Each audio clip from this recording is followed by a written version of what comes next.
सद्गुरुनाथ महाराज की जय।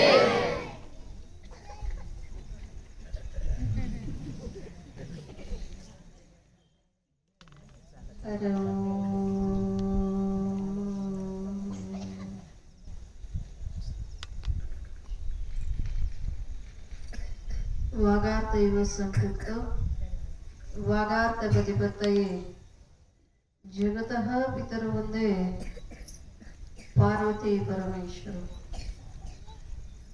ओ मानवार्थं मामेर्भूतं मानवेवादिलक्षकं शिवरूपं शिवानन्दं वन्दं वन्दे जगद्गुरु। ಪ್ರಾತಸ್ಮರಣೀಯರು ಜಗದಾದಿ ಜಗದ್ಗುರು ಜಗದ್ವಂದ್ಯ ಅದ್ವೈತ ಸಾರ್ವಭೌಮ ಚಕ್ರವರ್ತಿ ಸದ್ಗುರು ಶಿವಾನಂದರನ್ನ ಎನ್ನ ಹೃದಯದಲ್ಲಿ ಸ್ಥಾಪಿಸುತ್ತಾ ಬೆಳಲಾವದಲ್ಲಿ ಬಳಲುವ ಜೀವರಿಗೆ ಸದಾ ಲೆಸನ್ನೆ ವಹಿಸಿ ಎನಾತ್ಮ ಕಲ್ಯಾಣ ಕರ್ತೃ ಜಗದ್ಗುರು ಶ್ರದ್ಧಾನಂದ ಪಂಗಳವರಿಂದ ಅವರುಗಳಲ್ಲಿ ನತಮಸ್ತಕರಾಗುತ್ತಾ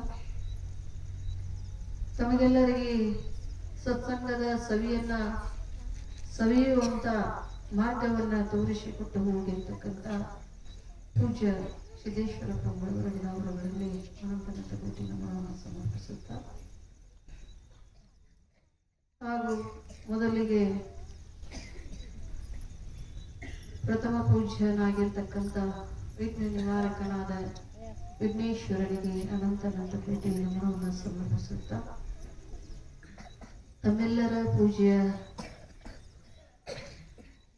ಪ್ರೀತಿಗೆ ಪಾತ್ರರಾಗಿರ್ತಕ್ಕಂಥ ಪೂಜ್ಯ ಶಿವಯೋಗೇಶ್ವರ ಅಪ್ಪಾಜಿಯವರಲ್ಲಿನ ಅವರುಗಳಲ್ಲಿ ಅನಂತ ಕೋಟಿ ನಮನವನ್ನು ಸಮರ್ಪಿಸುತ್ತಾ ವೇದಮೂರ್ತಿ ಶಾಸ್ತ್ರೀಜಿಯವರಲ್ಲಿ ಕೂಡ ಅನಂತ ಶರಣಾರ್ಥಿಯನ್ನು ಹೇಳುತ್ತಾ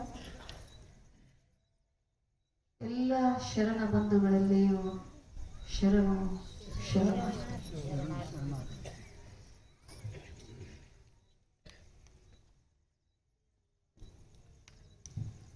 ಅಪ್ಪಾರ ಹೇಳಿದ ಕೂಡಲೇ ಯಾಕೆ ಒಪ್ಕೊಂಡಿ ಅಂದ್ರೆ ಮೊನ್ನೆ ನೋಡಿ ಹೋಗಿದ್ನಲ್ಲ,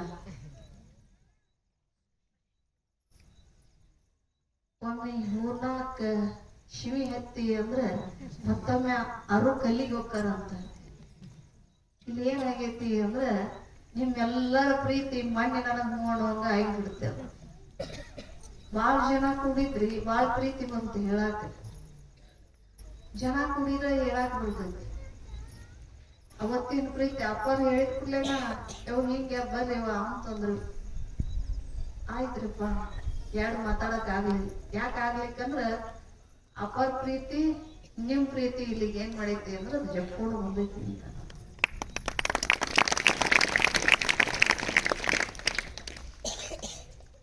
ಯಾಕಂದ್ರೆ ಜಗ್ತೈತಿ ಅಂದ್ರೆ ನಿಮಗೆ ಅವಷ್ಟು ಆಧ್ಯಾತ್ಮದ ಮ್ಯಾಗ ಅಷ್ಟೊಂದು ಪ್ರೀತಿ ಐತಿ ನಿಮ್ಗೆಲ್ಲರದು. ಯಾಕಂದ್ರೆ ಆಧ್ಯಾತ್ಮ ಅಂದ್ರೆ ಏನ್ ಅನ್ನುವಂಥದ್ದನ್ನು ಅರಿತು ಬಿಟ್ಟಿರಿ ನೀವು. ನಾವು ಅರ್ತಿರಕ್ಕಿಲ್ಲ ಇನ್ನು. ನಿಮ್ಮನ್ನ ನೋಡಿದ್ರ ನಾವೇನು ಅಲ್ಲ. ಇವನ್ನೆಲ್ಲ ನೋಡಿದ್ರೆ ಎಷ್ಟು ಚಂದ ವಿಭೂತಿ ಹಚ್ಕೊಳ್ಳೋದು ಬರೋದು ನೋಡಿದ್ರೆ ಬಹಳ ಪ್ರೀತಿ ಬರ್ತೈತಿ. ಹಿಂಗ ಪ್ರೀತಿ ಮಾಡಿದ್ರು ಪಾರ್ವತಿ ದೇವಿ ಈ ಕುಂತಾರಲ್ಲ, 5 ದಿನ 11 ದಿನ ಕುಂದಿರ್ತಾರ ನಿಮ್ ಊರಾಗ. ಇವ್ರು ಕುಂತಾರಲ್ಲ ಇಲ್ಲಿ 11 ದಿವಸ. ಹಿಂಗ ಪಾರ್ವತಿ ದೇವಿ ಪ್ರೀತಿ ಮಾಡಿ ಮಾಡಿ ಮಾಡಿ ಮಾಡಿ ಮೋದಕ ತಿನಿಸಿ ಹೊಟ್ಟೆ ಅನ್ನೋದು ಹಾವು ಕಟ್ಕೊಂಡ್ರು ನಿಂದ್ರಲ್ಲ ಅಂತದು. ಹೊಟ್ಟಿಗೆ ಹಾವು ಕಟ್ಕೊಂಡ್ ಬಿಟ್ಟಾನ ನಿಂದ್ರಲ್ಲ ಅಂತ. ಹಂಗ ಪ್ರೀತಿ ಏನ್ ಮಾಡ್ತೈತಿ ಅಂದ್ರೆ ಅದು ಏನು ಕಟ್ಟಿದ್ರು ನಿಂದ್ರಂಗಿಲ್ಲ, ಜಪ್ಕೊಂಡು ಬಂದ್ಬಿಡ್ತೈತಿ, ಅನ್ನಂಗಿಲ್ಲ.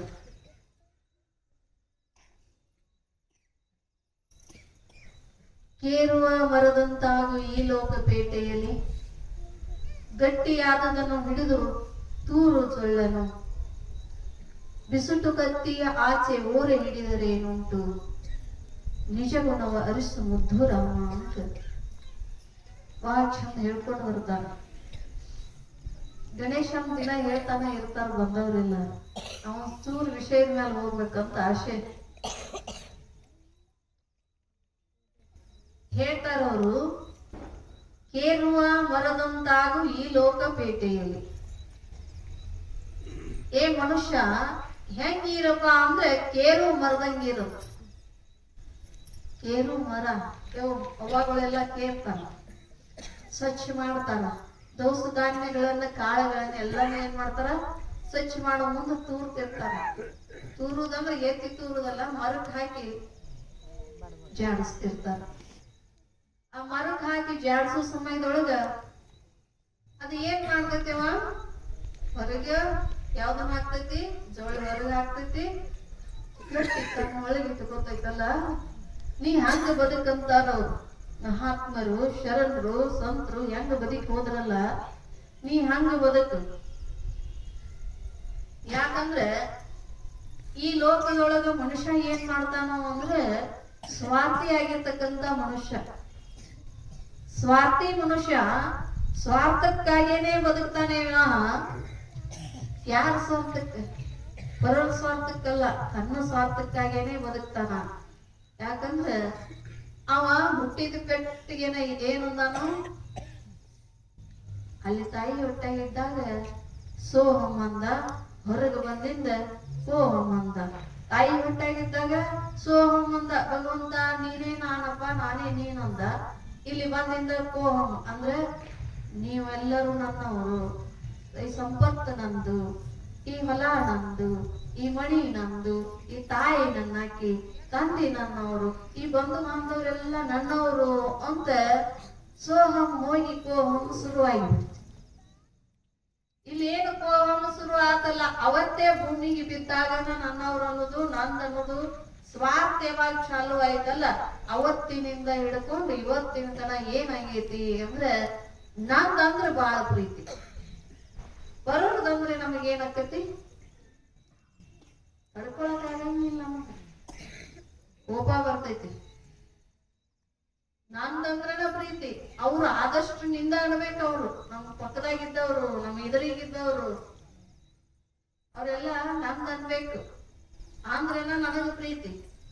ನಂದ್ ಅನ್ಲಿಕ್ಕಂದ್ರೆ ನನಗ್ ಸಹಿಸ್ಕೊಳಕ್ ಆಗಂಗಿಲ್ಲ, ವೈರತ್ವ ಹೊಂಟು ಬಿಡ್ತೈತೆ. ಅದಕ್ಕೆ ನೀ ಏನಾಗಪ್ಪ ಅಂದ್ರೆ ಲೋಕದೊಳಗ ನಂದ್ ಅನ್ನೋದು ಬಿಟ್ಟೆ ಅಂದ್ರೆ ಸುಖವಾಗಿರ್ತಿ ಅಂತ. ನೀನು ಯಾವಾಗ ನಂದ್ ಅನ್ನೋದು ಬಿಡ್ತೀಯಲ್ಲ ಅವಾಗ ಸುಖವಾಗಿರ್ತಿ. ನಂದ್ ಅನ್ನೋದು ಬಿಡ್ತಾನ ಸುಖ ಇಲ್ಲ. ಇದಕ್ಕೆ ಬಿಜಿ ಬಾಳ ತಿನ್ನಂಗ ಅದಾರ ಎಲ್ಲರೂ.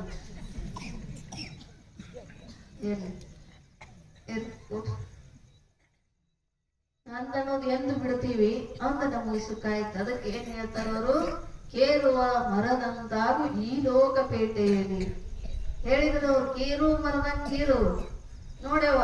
ಅದ ಕೇರುವಾಗ ಹೊಲಸು ಹೊರಗೆ ಹಾಕಿ ಗಟ್ಟಿಯಂ ಚಲೋ ಚಲೋದು ಒಳಗೆ ಇಟ್ಕೋತೈತಿ. ಆ ಇಟ್ಕೊಂಡಾಗ ಅದಕ್ಕೊಂದು ಬಾಳ ಚಂದ ಏನ್ ಕೊಟ್ಟಿರಿ ನಾವು, ಶಬಾಷ್ ಏನಂತ ಬೆನ್ನಿಗೆ ತಟ್ಟಿರಲ್ಲ, ತಟ್ಟಿರಿಲ್ಲ. ಒಂದ್ ಕೈಲಿ ತೂರ್ತೀರಿ, ಒಂದ್ ಕೈಲಿ ಬೆನ್ನಿಗೆ ತಡ್ತೀರಿ. ಯಾಕ? ನಿಮಗ್ ಗೊತ್ತಿಲ್ಲ ತಟ್ಟಾಕತ್ತೀರಿ, ನಿಮಗ್ ಗೊತ್ತಿಲ್ಲ ಅದ್ ಒಳ್ಳೆ ಕೆಲಸ ಮಾಡಾಕತ್ತಂತ ನಿಮ್ ಮನಸ್ಸು ಹೇಳಾಕತ್ತೈತಿ. ಆದ್ರೂ ಅದ ಚಲೋದ ಅಂತ ಏನ್ ತಟ್ಟಿಲ್, ನೀವು ಹೊಲಸು ಹೊರಗ್ ಹೋಗ್ಬೇಕಂತ ಹೊರಗ್ ಹಾಕ್ಬೇಕಂತ ತಟ್ಟಾಕತ್ತೀರಿ. ಆದ್ರ ಅದಕ್ಕೆ ನೀವೇನ್ ಶಬಾಷೆ ಕೊಟ್ಟಿರಿ ಅಂದ್ರೆ ನೀ ಬಾಳ ಚಲೋದಿ, ನೀನ್ ಏನ್ ಮಾಡಾಕತ್ತಿ, ಪುಣ್ಯದ ಕೆಲಸ ಮಾಡಾಕತ್ತಿ. ಹೊಲಸು ಹೊಲಸು ಹೊರಗ್ ಹಾಕಿ ಒಳ್ಳೇದು ಒಳ್ಳೇದು ಒಳಗಿಟ್ಕೊಂಡಿ. ಅದಕ್ಕ ಶಬಾಷ್. ಯಾರಾದ್ರೂ ಒಳ್ಳೆ ಕೆಲಸ ಮಾಡಿದ್ರಂದ್ರ ಅವ್ರು ಬೆನ್ನ ತಟ್ತೀವೋ, ಒಳ್ಳೆ ಕೆಲಸ ಮಾಡಿದ್ರೆ ಬೆನ್ನ ತಟ್ತೀವಿ. ಅದಕ್ಕ ಹೇಳಿದ್ರು, ಕೇರುವ ಮರದಂತಾಗ ಈ ಲೋಕ ಪೇಟೆ. ಗಟ್ಟಿ ಆದದನ್ನ ಹಿಡಿ, ತೂರು ಸುಳ್ಳನ್ನು. ಗಟ್ಟಿ ಆದದ್ದು ಹಿಡ್ಕೋಪ. ನೀ ತೂರ್ಬೇಕಾದದ್ದು ಯಾವುದು? ಜೋಳ ತೂರ. ವಿಸುತಿ ಕತ್ತಿ ಆಚೆ ಓರೆ ಹಿಡಿದರೆ. ಅದಕ್ಕ ಒಂದಕ್ಕೆ ಕಪಾಳಿಗೆ ಹೊಡೆದ್ರು, ಒಂದಕ್ಕೆ ಬೆನ್ನಿಗೆ ಹೊಡೆದ್ರು. ಸಾರಿಗೆ ಸಾಣಿಸು ಮುಂದೆ ಎಲ್ಲಿ ಹೊಡೆದಿಲ್ಲ. ಅದಕ್ಕ ತಪ್ಪು ಮಾಡಿದವ್ರಿಗೆ ಕಪಾಳಿಗೆ ಹೊಡೆದ್ರು. ಅಂದ್ರೆ ಅದ್ ಏನ್ ಇಟ್ಕೊಂಡೈತೆ ಒಳಗ? ಜೋಳ ಇಟ್ಕೊಂಡೈತೆ ಒಳಗ. ಚಲೋ ಚಲೋದು ಹೊರಗೆ ಬಿಟ್ಟೈತೆ. ಅದಕ್ಕೆ ಏನ್ ಮಾಡೀವಿ? ಕಪಾಳಿಗೆ ಹೊಡೆದೀವಿ. ಅದಕ್ಕೆ ಹೌದಲ್ಲ? ಹೊಡೆದಿರಿಲ್ಲ ಅವ್ರು ಹೊಡೆದಾರ. ಅದಕ್ಕ ಯಾವ್ದು ಕೆಟ್ಟದ್ ಇಟ್ಕೊಂಡೈತಿ ಅದಕ್ಕೆ ತಪ್ಪು ಮಾಡೈತಿ ಅಂತ ಹೊಡೆದಿವಿ, ಯಾವ್ದು ಒಳ್ಳೇದ್ ಇಟ್ಕೊಂಡೈತಿ ಅದು ತಪ್ಪು ಮಾಡಿಲ್ಲ ಅಂತದಕ್ಕೆ ಬೆನ್ನು ತಟ್ಟಿ ಅದಕ್ಕೆ ಮುಂದೆ ಏನ್ ಮಾಡೀವಿ, ಮುಂದೆ ಹಿಂಗ ಹೋಗು ಅಂತ ಅದನ್ನ ಬಿಟ್ಟಿವಿ. ಅದಕ್ಕೆ ಹೇಳ್ತಾರವರು ಬಿಸುಟು ಕತ್ತಿಯ ಆಚೆ ಓರ್ ಹಿಡಿದರೆ ನಂಟು. ನಾವು ಹೆಂಗಿರ್ಬೇಕು ಅಂದ್ರೆ ಆ ಕತ್ತಿ ಅನ್ನುವಂತ ಅದನ್ನ ಹಿಂದೆ ತಲವಾರು ಬರ್ತಿದ್ದೇವಲ್ಲ, ಆ ತಲವಾರುಗಳನ್ನ ಈಗ ಒಬ್ಬೊಬ್ರು ಮಣಿಗಳೊಳಗೆ ಪೂಜೆ ಮಾಡ್ತಾರ. ನಾಳೆ ಮಹಾನವಮಿಗೊಮ್ಮೆ ತೆಗಿತಾರ ಅವ್ನ ಹೊರಗೆ ತೆಗೆದು ಏನ್ ಮಾಡ್ತಾರ, ಅದ ಕಂಡೆ ಪೂಜೆ ಅಂತ ಏನೋ ಮಾಡ್ತಾರಲ್ಲ, ಅಷ್ಟು ಆಯುಧಗಳನ್ನ ಇಟ್ಟು ಪೂಜೆ ಮಾಡ್ತಾರ. ಅಷ್ಟು ಆಯುಧ ಅಂದ್ರೆ ಯಾರು ಒಕ್ಕಲ್ತನ ಸಾಮಾನುಗಳಿರ್ತಾವ ಅವನ್ನೆಲ್ಲ ಇಟ್ಟು ಪೂಜೆ ಮಾಡ್ತಾರೋ. ಆ ಪೂಜೆ ಮಾಡುವಾಗ ಅದೊಂದು ಹರಿತವಾಗಿರ್ತಕ್ಕಂಥ ಕತ್ತಿರ್ತೈತಲ್ಲ, ಆ ಕತ್ತಿಗೆ ಒಂದು ಚೀಲ ಮಾಡಿರ್ತಾರ. ಎದ್ರದ್ದು ಅಂದ್ರೆ ಚರ್ಮದ ಚೀಲ ಮಾಡಿರ್ತಾರ. ಅದನ್ನ ಅದರಾಗ ಇಡ್ಬೇಕಂತಾರ ಅವ್ರು. ಅದನ್ನ ಹರಿತವಾಗಿರ್ತಕ್ಕಂಥ ಕತ್ತಿಯನ್ನ ಆ ಓರೆ ಒಳಗೆ ಇಡಬೇಕು. ಅದನ್ನ ಬಿಟ್ಟು ಹೊರಗಿಟ್ರೆ ಜಿನ್ನನ್ನ ಕರಿತೈತೆ ಅದು. ಅವಾಗೆಲ್ಲ ಸೊಂಟದಾಗ ತುರ್ಕೋತಿದ್ರು. ಅವಾಗೆಲ್ಲ ಏನ್ ಮಾಡ್ತಿದ್ರು, ರಾಜ ಮಹಾರಾಜರು ಯುದ್ಧ ಮಾಡಕ್ ಹೋಗೋ ಮುಂದೆ ಅದನ್ನ ಸೊಂಟದಾಗ ತುರ್ಕೊಳ್ಳೋ ಮುಂದೆ ಅದಕ್ಕೊಂದು ಎದ್ರ ಚೀಲ, ಚರ್ಮದ ಚೀಲವನ್ನ ಮಾಡ್ಕೊಡ್ತಿದ್ರು. ಹಿಂಗಾಗಿ ಅದನ್ನ ಏನ್ ಮಾಡ್ಬೇಕು ಅಂದ್ರೆ ಸುರಕ್ಷಿತವಾಗಿರ್ತಕ್ಕಂಥ ಜಾಗ ಇಡ್ಬೇಕಂತ. ಹಂಗ ನೀ ಹೆಂಗಿರ್ತಿ ಅಂದ್ರೆ ಈ ಲೋಕದೊಳಗೆ ಮರದಂಗ ಬದುಕಿದಿ ಅಂದ್ರೆ ಸುರಕ್ಷಿತವಾಗಿರ್ತಿ ಅಂತ. ನೀನು ಎಷ್ಟೇ ಹರಿತವಾಗಿದ್ರು ನೀನು ಸುರಕ್ಷಿತವಾಗಿ ಲೋಕದೊಳಗ ನೀ ಬದುಕತಿ ಅಂತ. ಅದಕ್ಕ ನಮಗ ಗಣಪತಿ ಒಂದು ಉದಾಹರಣೆ ಸಿಗ್ತೈತಿ. ನಮಗ ಗಣಪತಿ ಉದಾಹರಣೆ, ಅವ ಎಷ್ಟೊಂದು ಚುರುಕಾಗಿದ್ದ, ಎಷ್ಟೊಂದು ಬುದ್ಧಿವಂತ ಆಗಿದ್ದ ಅಂದ್ರೆ ಮದುವೆ ಅಂತ ಪೆಟ್ಟಿಗೆನ 3 ಲೋಕದೊಳಗ ನೀನು ಈ ಬ್ರಹ್ಮಾಂಡವನ್ನ 3 ಸುತ್ತ ಹಾಕಿ ಬಾರಪ್ಪ ಅಂದಾಗ ಏನ್ ಹೇಳಿದ ತಂದೆ ತಾಯಿಗೆ, ಯಾವಾಗ ನಾ ಮುಂದೆ ಹೋಗಿ ಬ್ರಹ್ಮಾಂಡ ಮುಂದ ಸುತ್ತ ಹಾಕಿ ಬರ್ಬೇಕು ಅಂತ ಯಾವ ಷಣ್ಮುಖ ದೇವ ಹೊಂಟ ಹೋಗುವಾಗ ನೀವೇನ್ ಮಾಡಿದ, ಇನ್ನ ನಾ ಈ ಡೊಳ್ಳು ಹೊಟ್ಟಿ ತಗೊಂಡು ಹೋಗಾಕ ನನಗಾಗಂಗಿಲ್ಲ, ನಾ ಏನ್ ಮಾಡುದು, ಇಲ್ಲೇ ಅದಾರ ಪ್ರತ್ಯಕ್ಷ ಬ್ರಹ್ಮಾಂಡ ಎಲ್ಲೈತಿ, ಇಲ್ಲೇ ಐತಿ, ತಂದೆ ತಾಯಿ ಗರ್ಭದೊಳಗಡೆ ಬ್ರಹ್ಮಾಂಡ ಐತಿ, ನಾ ಏನ್ ಮಾಡ್ಬೇಕು, ಇಲ್ಲೇ ಇವ್ರನ್ನ ಪ್ರತ್ಯಕ್ಷ ಇದ್ದಿರ್ತಕ್ಕಂಥ ಬ್ರಹ್ಮಾಂಡವನ್ನ ಇಲ್ಲೇ ಸುತ್ತ ಹಾಕಬೇಕಂತ ಅವ್ರನ್ನ ಪೂಜಿಸಿ ಅವರನ್ನೇ ಸುತ್ತ ಹಾಕಿದ. ಮುಗಿತೀವಿ ಅಂತ ಕೈ ಮುಗದ. ಅವ್ ಕೇಳ್ಕೊಂಡದಕ್ಕ ಭಗವಂತನಿಗೆ ಕೃಪೆ ಆಗಿ ಭಗವಂತ ತಾಯಿ ಜಗದೀಶ್ವರಿ ಇಬ್ರು ಕೂಡಿ ಅವನಿಗೆ ಸಿದ್ಧಿ ರೀತಿ ಅನ್ನುವಂತ ಇಬ್ಬರನ್ನ ಮದುವೆ ಮಾಡಿದ್ರು. ಅದಕ್ಕ ಅವಾಗ ಏನ್ ಅವಾಗ ಶಾಬಿತ್ ಅವನಿಗೊಂದು ಹೆಸರು ಬಂತು. ಏನ್ ಹೆಸರು ಬಂತು ಅಂದ್ರೆ ಸಿದ್ಧಿ ವಿನಾಯಕ. ಅವನಿಗೆ ಸಿದ್ಧಿ ವಿನಾಯಕ ಅಂದ್ರೆ ಸಿದ್ಧಿಯನ್ನ ಬುದ್ಧಿಯನ್ನ ಕೊಡ್ತಕ್ಕಂತವ ಗಣೇಶ್ವರ. ಅವನಿಗೆ ನಾವು ಏನ್ ಮಾಡ್ಬೇಕು ಅಂದ್ರೆ ಯಾವತ್ತಿದ್ರು ಪ್ರಥಮ ಪೂಜ್ಯನಾಗಿರ್ತಕ್ಕಂಥ ಗಣೇಶನಿಗೆ ಎಲ್ಲಿಗೆ ಹೊಂಟರು ಕೂಡ ಯಾರೇ ಪೂಜೆ ಮಾಡ್ಸಕತ್ತಿದ್ರು ಮನೆಯೊಳಗೆ ಏನ್ ಮಾಡ್ತಾರ ಅಂದ್ರೆ ಮೊದಲು ಅವನು ಪೂಜೆ ಮಾಡಿ ಆಮೇಲೆ ಮುಂದಿನ ಕಾರ್ಯವನ್ನು ಮಾಡಕ್. ಮೊದಲ ತಂದೆ ತಾಯಿಗೆ ನಮಸ್ಕಾರ ಮಾಡ್ಬೇಕು. ಅವನು ಕಲಿಸ್ಯಾನ ನಮಗ್ ಯಾವ್ದೇ ಕಾರ್ಯ ಮಾಡಕ್ ಹೋಗ್ಬೇಕಾಗಿದ್ರು ತಂದೆ ತಾಯಿಗೆ ನಾವು ನಮಸ್ಕಾರ ಮಾಡಿ ಹೋಗ್ಬೇಕಂತ. ಯಾವ ಆ ಆಶೀರ್ವಾದದ ಮುಂದೆ ಯಾವ ಆಶೀರ್ವಾದನೂ ಶಾಶ್ವತವಾದದ್ದಲ್ಲ. ಆ ಆಶೀರ್ವಾದ ತಂದೆ ತಾಯಿ ಆಶೀರ್ವಾದ ತಗೊಂಡು ನಾವು ಹೋಗಿದ್ದೀವಿ ಅಂದ್ರ ಇಲ್ಲಿ ಏನಾಕತಿ ಅಂದ್ರ ಆ ತಂದೆ ತಾಯಿ ಆಶೀರ್ವಾದ ನಮ್ಮನ್ನ ಯಾವ ಸ್ಥಾನಕ್ಕೆ ಹೋಗಿ ಯಾವ ಮಟ್ಟಕ್ಕೆ ಹೋಗಿ ನಿಲ್ಲಿಸ್ತತಿ ಅಂದ್ರೆ ಅದನ್ನ ಹೇಳಕ್ ಆಗಂಗಿಲ್ಲ. ಅಂತ ಸ್ಥಾನದಲ್ಲಿ ಎತ್ತರ ಸ್ಥಾನದಲ್ಲಿ ಅಂದ್ರೆ ನೀ ಏನನ್ನ ಬಯಸಿ ಹೊಂಟಿರ್ತೀವೋ ಅದಕ್ಕಿಂತ ಹೆಚ್ಚಿಂದ ಆಗಿರ್ತಕ್ಕಂಥ ತಂದೆ ತಾಯಿ ಆಶೀರ್ವಾದ ನಿಮ್ಮ ಮ್ಯಾಲ ಇರ್ತೈತಿ. ಯಾರಾದ್ರೂ ಹೋಗಬೇಕಾಗಿತ್ತಂದ್ರ ಹೊರಗೆ ನಾವ್ ಯಾವ್ದೇ ಒಂದು ಕೆಲ್ಸಕ್ಕೆ ಹೋಗ್ಬೇಕಾಗಿತ್ತು ಅಂದ್ರೆ ತಂದೆ ತಾಯಿ ಆಶೀರ್ವಾದವನ್ನು ತಗೊಂಡು ಹೋಗ್ಬೇಕು. ಇನ್ನೊಬ್ಬ ವೇದ ವ್ಯಾಸರು ಬರೆಯಾಕತ್ತಿದ್ರು. ಅವ್ರು 2 ಕೈಗಳ ಹೋಗಿದ್ದು ಕಾಶಿ ಒಳಗ. ನಾ ಇವನಿಗೆ ಕೈ ಮುಗಿಯಂಗಿಲ್ಲ ಅಂತ ನಿಂತು ಬಿಟ್ಟಿದ್ದ. ಯಾರು? ವೇದ ವ್ಯಾಸರು.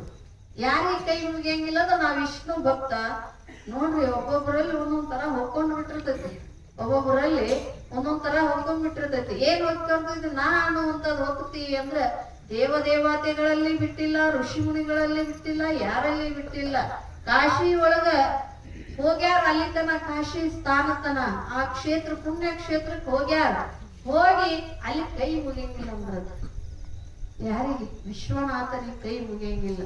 ಅವಾಗ ಕೈ ಮುಗಿಯಂಗಿಲ್ಲ ಅಂದಾಗ ಆ ವಿಶ್ವನಾಥ ಏನ್ ಮಾಡಿದ ಅಂದ್ರೆ ಅವೆರಡು ಕೈಯನ್ನ ತೆಗೆದ್ಬಿಟ್ಟಿದ್ದ. ವೇದವ್ಯಾಸರು ಕಾಶಿಗೆ ಹೋದಂತ ಪುಣ್ಯ ಸ್ಥಾನಕ್ಕೆ ಹೋಗಿ ಅವ್ರಿಗೇನಿತ್ತು ಅಂದ್ರೆ ನಾ ಸಾಕ್ಷಾತ್ ವಿಷ್ಣು ಅವತಾರಿ, ನಾನು ಇಲ್ಲಿಗೆ ಯಾಕೆ ಕೈ ಮುಗಿಬೇಕು, ನಾನೇ ಶ್ರೇಷ್ಠ ಅಂತ ಅವನಲ್ಲಿತ್ತು. ಅವಾಗ ಎರಡೂ ಕೈ ಮುಗಿತು. ಮುಂದೆ ಭಾಗವತ ಬರಿಬೇಕಂತ ಏನಾಯ್ತು, ಸಮಯ ಬಂತು. ಆ ಭಾಗವತ ಬರೆಯಾಕ ಕೈಯೇ ಇದ್ದಿದ್ದಿಲ್ಲ. ಅವಾಗ ನೀವು ಗಣೇಶ ಹೋದಂತ ಕರ್ಸಿದ್ರು. ದೇವತೆಗಳೆಲ್ಲ ವಿನಂತಿ ಮಾಡ್ಕೊಂಡ್ರು, ಭಾಗವತ ಬರಿಬೇಕ್ರಿ, ಈ ಭಾಗವತ ಬರೆದ್ರೆ ಅಂದ್ರೆ ಲೋಕಕ್ಕ ಅದೊಂದು ಜ್ಞಾನದ ದೀವಿಗೆ ಆಗ್ತೈತಿ, ಬರಿಬೇಕು ಅಂದಾಗ ಅವಾಗ ಇವರೆಲ್ಲ ಬಂದ್ರು, ದೇವತೆಗಳು ಬಂದು ವಿನಂತಿ ಮಾಡ್ಕೊಂಡ್ರು ವೇದವ್ಯಾಸರಲ್ಲಿ. ವೇದವ್ಯಾಸರಂದ್ರು ನಾನು ಎರಡು ಭುಜಗಳೇ ಇಲ್ಲ, ಬರೀಲಿಕ್ಕೆ ಏನ್ ಬೇಕು, ಕೈ ಬೇಕು, ಎರಡು ಭುಜಗಳೇ ಇಲ್ಲ, ಹೆಂಗ ಬರೀಲಿ ನಾನು ಅಂತಂದಾಗ ಇವ್ರು ಹೇಳ್ತಕ್ಕಂತ ಜ್ಞಾನವನ್ನ ಬರೀತಕ್ಕಂಥವ್ರು ಯಾರು ಅಂತೇನ್ ವಿಚಾರ ಮಾಡಿದಾಗ ವಿಘ್ನನಾಶಕನಾಗಿರ್ತಕ್ಕಂಥ ವಿನಾಯಕನ ನೆನಪಾಯ್ತು. ಎಲ್ಲಾರು ಹೋಗಿ ಹಿಂಗ ವೇದವ್ಯಾಸರು ನಿಮ್ಮನ್ನ ಕರೆಯಾಕತ್ತಾರು ಬರ್ರಿ ಅಂದ್ರು. ಸುಮ್ನೆ ಬರೀಬೇಕು ಬಾ ಅಂದ್ರು ಬರಂಗಿಲ್ಲ ಅಂತ, ಏನೋ ಅವ್ರ ಹತ್ರ ನಿಮ್ಮದು ಕೆಲಸ ಐತಿ ಬರ್ರಿ ಅಂತಂದಾಗ ಏನಾರು ಇರ್ಬೋದಂತ ಬಂದ್ರು. ಬಂದವ್ರಿಗೆ ನಮಸ್ಕಾರ ಮಾಡಿದ್ರು. ಇವ್ರು ಅವ್ರಿಗೆ ನಮಸ್ಕಾರ ಮಾಡಿ ಯಾಕೆ ಬಂದ್ರಿ ಅಂತ ಕೇಳಿದ, ಯಾಕೆ ನನ್ನನ್ನ ಕರ್ಸಿದ್ರಿ ಅಂತ ಕೇಳಿದಾಗ ಅವಾಗ ಗಣೇಶನಿಗೆ ವೇದವ್ಯಾಸರು ಹೇಳ್ತಾರ, ನೋಡ್ರಿ ನಾನು ನಿಮ್ಮನ್ನ ಕರ್ಸಿದ ಕಾರಣ ಏನು ಅಂದ್ರೆ ಈ ಲೋಕಕ್ಕೆ ಒಂದು ಒಳ್ಳೆ ಕಾರ್ಯ ಆಗ್ಬೇಕಾಗೈತಿ. ಆ ಕಾರ್ಯ ಆಗಬೇಕಾಗೈತಲ್ಲ, ಆ ಕಾರ್ಯದಿಂದ ಈ ಲೋಕಕ್ಕೆ ಜ್ಞಾನದ ದೇವಿಗೆ ಹತ್ತಬೇಕಾಗೈತಿ. ಅದನ್ನ ನೀನು ನೀ ದಾರಿಯನ್ನ ಮಾರ್ಗವನ್ನ ತೋರಿ ಕೊಡಬೇಕು ಅಂದಾಗ ನಾ ಏನ್ ಮಾಡಬೇಕು ಅಂದಾಗ ನಾನು ಭಾಗವತವನ್ನು ಹೇಳ್ತಾ ಹೋಗ್ತೀನಿ, ನೀವು ಬರಿತಾ ಹೋಗ್ರಿ.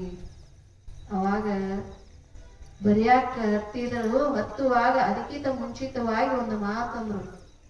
ಏನಂದ್ರು ಅಂದ್ರೆ, ನಾನು ಬರೆಯುವುದು ನಿಲ್ಸಂಗಿಲ್ಲ, ನೀವು ಹೇಳುದು ನಿಲ್ಲಿಸಬಾರ್ದು. ನಾನು ಬರೆಯುವುದು ನಿಲ್ಸಂಗಿಲ್ಲ, ನೀವು ಹೇಳುದು ನಿಲ್ಲಿಸಬಾರ್ದು. ಅವಾಗ ನಾನು ಪೂರ್ಣ ಬರ್ಕೋತಾ ಹೋಗ್ತೀನಿ.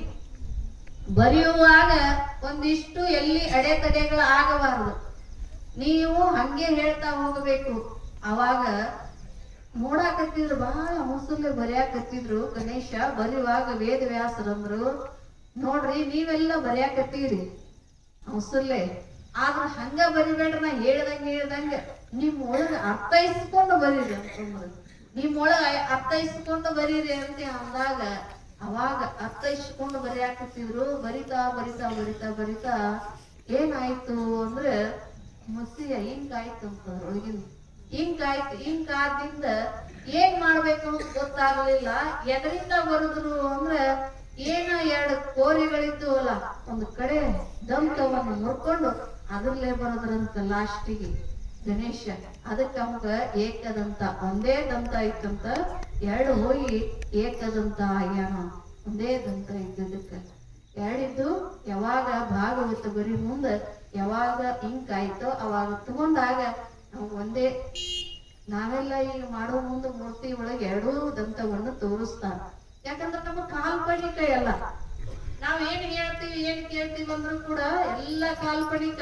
ನಾವ್ ಹುಟ್ಟಿದ್ದೇ ಕಾಲ್ಪನಿಕ, ಜೀವನ ಮಾಡಿದ್ದೇ ಕಾಲ್ಪನಿಕ, ನಾವು ಮುಂದೆ ಮರಣ ಹೊಂದಿದ್ದೇ ಕಾಲ್ಪನಿಕ, ಎಲ್ಲವೂ ಕಾಲ್ಪನಿಕ ಐತಿ ಇದ್ರೊಳಗ. ಈ ಕಾಲ್ಪನಿಕ ಜಗತ್ತಿನೊಳಗ ನಾವು ಬದುಕಾಕಿರ್ತೀವಿ. ಇಷ್ಟು ಮೂರ್ತಿ ಮಾಡ್ತಾರಲ್ಲ, 32 ಅವತಾರಗಳನ್ನ ಎತ್ಯಾನ ಗಣೇಶ ಅಂತ ಹೇಳ್ತಾರ. 32 ಅವತಾರ ಯಾರಿಗೋಸ್ಕರ ಎತ್ತಿದ್ರು ಅಂದ್ರೆ ಭಕ್ತರಿಗೋಸ್ಕರ. ಅವ್ರು ಹೆಂಗ ಕಲ್ಪನೆ ಮಾಡ್ಕೋತಾರೋ ಹಂಗ ಅವ ಅವತಾರ ಆಯ್ತಂತವ್ರು.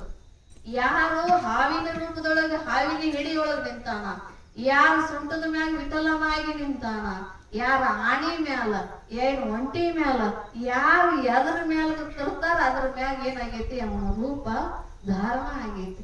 ಅದಕ್ಕೆ ಅವಾಗ ಏನಂತಾರು ಅಂದ್ರೆ 32 ಅವತಾರಗಳನ್ನ ಎತ್ತಾರತ್ತ. ಆ 32 ಅವತಾರದಲ್ಲಿ ನಾವ್ ಏನ್ ಮಾಡ್ಬೇಕು, ಆ 32 ಹೆಸರು ನಾಮಾಂಕಿತವನ್ನು ಜಪ ಮಾಡಿದೀವಿ ಅಂದ್ರೆ ಎದರಿಂದ 32 ಮಾಲೆ, 32 ಮಣಿ ಇರ್ತಾವಲ್ಲ, ಆ ಮಣಿಯನ್ನ ಕೊರಳೊಳಗೆ ಹಾಕೊಂಡ ಅದನ್ನ ಜಪ ಮಾಡಿ ವಾಪಸ್ ಹಾಕೋದ್ರೆ ನಮ್ಮ ಸಾಕಷ್ಟು ಸಿದ್ಧಿ ವೃದ್ಧಿಗಳು ಎಲ್ಲ ಸಂಪತ್ತು ಆಗ್ತೈತಿ ಅನ್ನೋದನ್ನ ಅದೇ ಗಣೇಶ ಪುರಾಣದಲ್ಲಿ ಬರ್ಕೊಂಡು ಬರ್ತಾರ. ಯಾಕೆ ಇದನ್ನೆಲ್ಲ ಹೇಳಬೇಕು ಅಂದ್ರೆ ಮನುಷ್ಯನಿಗೆ ಇವೆಲ್ಲ ಬೇಕಾಗ್ತವ. ತಾನು ಬದುಕಲಿಕ್ಕೆ, ತಾನು ಸುಖವಾಗಿರ್ಲಿಕ್ಕೆ ಇವೆಲ್ಲ ಬೇಕು. ಆದ್ರೆ ಆಧ್ಯಾತ್ಮದ ಕಡೆ ಬಂದೀವಿ ಅಂದ್ರೆ ಇದು ಯಾವುದು ಬೇಡ ನಮಗ. ಇದು ಯಾವುದರ ಅವಶ್ಯಕತೆ ನಮಗ ಇಲ್ಲ. ಯಾಕೆ ಅಂದ್ರೆ ಆಧ್ಯಾತ್ಮಕ್ಕೆ ಯಾವ ಅವಶ್ಯಕತೆನೇ ಇಲ್ಲ. ಸಂಸಾರಕ್ಕೆ ಇವೆಲ್ಲ ಬೇಕು. ಮಂತ್ರ ಬೇಕು ಬದುಕಾಕಿ. ಯಾವ ದೇವರಿಗೆ ಹೋಗಿ ಕೈ ಮುಗಿದ್ರು ನಾವು ಹೆಂಗ ಬದುಕ್ತಿವಿ? ಯಾವ ದೇವ್ರಿಗೆ ಹೋಗಿ ಬೇಡುದು ಬಿಟ್ಟಿವ? ಅವನು ಹೋದಲ್ಲೆಲ್ಲ ಬೇಡಿವಿ. ಏನ್ ಬೇಡಿವಿ? ಯಾರೋ ಒಬ್ಬ ಹೆಣ್ಮಗಳಿಗೆ 1 ಕೋಟಿ ರೂಪಾಯಿ ಲಾಟ್ರಿ ಟಿಕೆಟ್ ಹತ್ತಿತ್ತಂತೆ. 1 ಕೋಟಿ ರೂಪಾಯಿ ಲಾಟ್ರಿ ಟಿಕೆಟ್. ಅದು ಎಲ್ಲಿ ಹೋಗಿ ಬೇಡ್ಕೊಂಡ್ರು? ಎಲ್ಲೋ ಹೋಗಿ ಬೇಡ್ಕೊಂಡ್ರ ಸವದತ್ತಿ ಎಲ್ಲ ಮಗ. ಆಕೆ ಹೇಳಿದ್ಲು, ಯವ್ವ ನನಗ 1 ಕೋಟಿ ರೂಪಾಯಿ ಲಾಟ್ರಿದು ನಂಬರ್ ಐತಿ. ಈ ನಂಬರ್ ಇದ್ರಾಗಿದ್ದದ್ ನಂಬರ್ ನಂದ ಆಯ್ತಂದ್ರೆ ನಿನಗ 1 ಕೋಟಿ ರೂಪಾಯಿ ಬಂಪರ್ ನನಗ್ ಹೊಡಿತಿ ಅಂದ್ರೆ ನಿನಗೊಂದು ಜಂಪರ್ ಕೊಡ್ತೀನಿ. ನೋಡ್ ನಮ್ ಜಗತ್ತ ಸ್ವಾರ್ಥ ಐತಿ. ನನ್ಗೊಂದು ಜಂಪರ್ ಕೊಡ್ತೀನಿ. ಯಾಕಂದ್ರೆ ಹುಚ್ಚಿ ಏನಾರ ಹುಚ್ಚದಿಯವ ನೀನು. ನಿನಗ್ ನಾ 1 ಕೋಟಿ ರೂಪಾಯಿಗೆ 1 ಜಂಪರ್ ಕೊಡ್ತೀಯ? ನೀ ಕೊಡುದ ಬೇಡ ನನಗೆ. ಅದೊಂದು 1 ಕೋಟಿ ರೂಪಾಯಿನೂ ನಿನಗ ಇರ್ಲಿ. ಯಾವುದು ಅಲ್ಲಿ ಎನ್ಗೊಂಡೈತಲ್ಲ ಅಲ್ಲಿ ರಗಡ್ ಮಂದಿ ಬಿಟ್ಟು ಹೋಗ್ಯ ಟ್ರಕ್ ತಂದು ಹೇರ್ಕೊಂಡು ಹೋಗ್ಯ ನಾವು ಹೋಗವ. ಏನ್ ಹೇಳಿದ್ಲು? ನೀ ಟ್ರಕ್ ತಂದು ಹೇರ್ಕೊಂಡು ಹೋಗಿ ದೊಡ್ಡ ಎಂತ ಗಾಡಿ ತಂದು ಹೇರ್ಕೊಂಡು ಹೋಗ್ಯ ಹೋಗವ ಅನ್ನತ್ತ. ಹಂಗ ದೇವ್ರಿಗೆ ಕೂಡ ನಾವೇನ್ ಮಾಡ್ತೀವಿ ಅಂದ್ರ ಸ್ವಾರ್ಥದಿಂದ ಬೇಡಾಕ್ ಹೋಗ್ತೀವಲ್ಲ, ನಾವು ಅವ್ರಿಗೆ ಕೂಡ ಆಸೆ ಹೆಚ್ಚಾಕತ್ತೀವಿ. ಅವ್ರಿಗೆ ಕೂಡ ಏನ್ ಮಾಡಾಕತ್ತೀವಿ? ಆಸೆ ಹೆಚ್ಚಾಕತ್ತೀವಿ. ನೋಡ್ರಿ, ದೇವ್ರಿಗೆ ಹೋದಲ್ಲೇ ಬೇಡ್ತೀವಿ ನಾವು. ಅದಕ್ಕೆ ಹೇಳಿದ್ರು ಅವರು, ಪ್ರಾರಬ್ಧ ಪಹಲೆ ರಚೆ ಪೀಛೆ ರಚೆ ಶರೀರ. ಪ್ರಾರಬ್ಧ ಮೊದಲ ನಮ್ದೇನಾಗೈತಿ ಐತಿ. ಯಾವಾಗ? ಹಿಂದಿನ ಜನ್ಮದ ಪ್ರಾರಬ್ಧ ಐತಿ. ಆಮೇಲೆ ಶರೀರ ಉತ್ಪತ್ತಿ ಮಾಡ್ತಾನಂತ ಭಗವಂತ. ಆ ಪ್ರಾರಬ್ಧ ಎಲ್ಲ ಒಟ್ಟು ಮುರಿಸಿ ಈ ಮನುಷ್ಯನ ಪ್ರಾರಬ್ಧ ಇಷ್ಟ ಐತಿ, ಇವ್ ಹಿಂಗೆ ಬದುಕಬೇಕು. ಹಿಂದಿನ ಜನ್ಮದ ನೀ ಪುಣ್ಯ ಮಾಡಿದ್ದಿ ಅಂದ್ರ ಪುಣ್ಯದ ಪ್ರಾರಬ್ಧದ ಶರೀರ ನೀನ್ ತರ್ತಿ. ಪಾಪ ಮಾಡಿದ್ದಿ ಅಂದ್ರ ಪಾಪದ ತಂದು ಉಣ್ಬೇಕು. ಬುತ್ತಿ ಗಂಟ ನಾವ್ ಎದನ್ನ ತಂದಿ ಅದನ್ನ ಉಣ್ಬೇಕು. ಅದಕ್ಕೆ ಹೇಳಿದ್ರು, ಕಟ್ಟು ಕಟ್ಟು ಬುತ್ತಿಯೇನು ಧರ್ಮದ ಬುತ್ತಿಗೆ ಕಟ್ಟಿದರೆ ಎತ್ತಲಾದರೂ ಉಣಬಹುದು. ನೀ ಕಟ್ಟು ಬುತ್ತಿ ಧರ್ಮದ ಕಟ್ಟು. ನೀ ಎಲ್ಲಿ ಎಂತಾದ ಕಟ್ತೀಯಲ್ಲ, ಪಾಪದ ಕಟ್ಟಿರೋ ಪಾಪದ್ದು, ಪುಣ್ಯದ ಕಟ್ಟಿರೋ ಪುಣ್ಯದ್ದು. ಯಾವ ಬುತ್ತಿ ಕಟ್ತಿ ಅವನ್ನ ಬಿಚ್ಚಿ ಉಣ್ಣಾಕ ಬರ್ತೈತೇವು ನಮಗ. ಯಾವ್ದಾರ ಕಟ್ಟ ಬರ್ತಾ ಹೋದ್ರ ಆಗಂಗಿಲ್ಲ. ಈ ಸಂಸಾರದೊಳಗೆ ನಾವ್ ಏನ್ ಮಾಡ್ತೀವಿ ಅಂದ್ರೆ ನಾವ್ ಮಾಡೋ ತಪ್ಪೇನು? ಮೊದಲ ಸ್ವಾರ್ಥ. ಈ ಸ್ವಾರ್ಥ ನಮ್ಮನ್ನ ಎಲ್ಲಿ ಹೋಗಿ ನಿಂದ್ರಿಸ್ತೈತಿ ಅಂದ್ರೆ ಪಾಪದ ಕಡೆ ಸ್ವಾರ್ಥ. ಈ ಸಂಸಾರಕ್ಕಾಗಿ ಏನ್ ಮಾಡಾಕತ್ತೀವಿ ನಾವಲ್ಲ. ಈ ಸಂಸಾರ ಚಂದ ಮಾಡಬೇಕಂತಾರ ಒಬ್ರು ಕವಿಗಳ. ಈ ಸಂಸಾರ ಬಾಳ ಚಂದ ಮಾಡಬೇಕಂತ. ಹೆಂಗ ಮಾಡಬೇಕು ಅಂದ್ರೆ, ಹುಡುಗಿಯರು ಮನೆ ಕಟ್ಟಿ ಆಡಿದಂತೆ, ಅಡಿಗೆಯೊಳು ಹೋಳಿಗೆ ಉಂಡಂತೆ, ಕಡೆಗೆ ಕೆಡಿಸಿ ಹೋಗುವರು ಇಡದಂತೆ. ಚಂದ ಹೇಳ್ಯ ನೋಡ್ರಿ ಕವಿ. ಏನ್ ಚಂದ ಬರ್ದಾನ ಅದನ್ನ. ಹೆಂಗಂದ್ರೆ ನಾವು ಹೋಳಿಗೆ ಮಾಡ್ತೀವಲ್ಲ, ಅಮಾವಾಸ್ಯೆ ತಿಥಿ ಹಬ್ಬ ಬಂದಾಗ ಹೋಳಿಗೆ ಮಾಡ್ತೀವಿ. ಅವಾಗಷ್ಟ ಹೋಳಿಗೆ ಮಾಡ್ತೀವಿ ನಾವು. ಅವತ್ತು ಒಂದು ಟೈಮ್ ಉಣ್ಬೇಕಾರ. ಈಗಂತರ ಉಣೋದು ಕಡಿಮೆ. ಎಲ್ಲರಿಗೂ ಸುಗರ್ ಎಲ್ಲಿ ಬೇಕಲ್ಲಿ ಹೋಗ್ಬಿಟ್ಟೈತೆ. ಸೊಕ್ಕಂಗ ಆಗ್ಬಿಟ್ಟೈತಿ. ಆ ಅರಬಿ ಒಳಗ ಬಟ್ಟೆ ಒಳಗ ಈ ಕಡೆಯಿಂದ ಈ ಕಡೆ ಮೂರು ಹೋಗಿರ್ತೈತಲ್ಲ, ಹಂಗ ಎಲ್ಲರಿಗೂ ಏನಾಗೈತಿ ಅಂದ್ರೆ ಸೊಕ್ಕಂಗ ಆಗೈತಿ. ಆದ್ರೆ ನಿಮ್ ಮಕ್ಕ ನೋಡಿದ್ರೆ ಬಾಳ ಎಲ್ಲಿ ಅನ್ಸಾಕತೈತಿ ನಮಗೆ. ಯಾರಿಗೆ ಸುಗರ್ ಕಡಿಮೆ ಐತಿ ಅನ್ಸಾಕತೈತಿ. ಯಾಕಂದ್ರೆ ಎಲ್ಲರೂ ಕಳ ಅದಾವ. ಅದಕ್ಕೆ ಕಳ ಇರಂಗಿಲ್ಲ. ಸುಗರ್ ಇದ್ದವ್ರ ಮಕ್ಕ ನೋಡಿದ್ರೆ ಒಟ್ಟ ಕಳ ಇರಲ್ಲ. ಅದು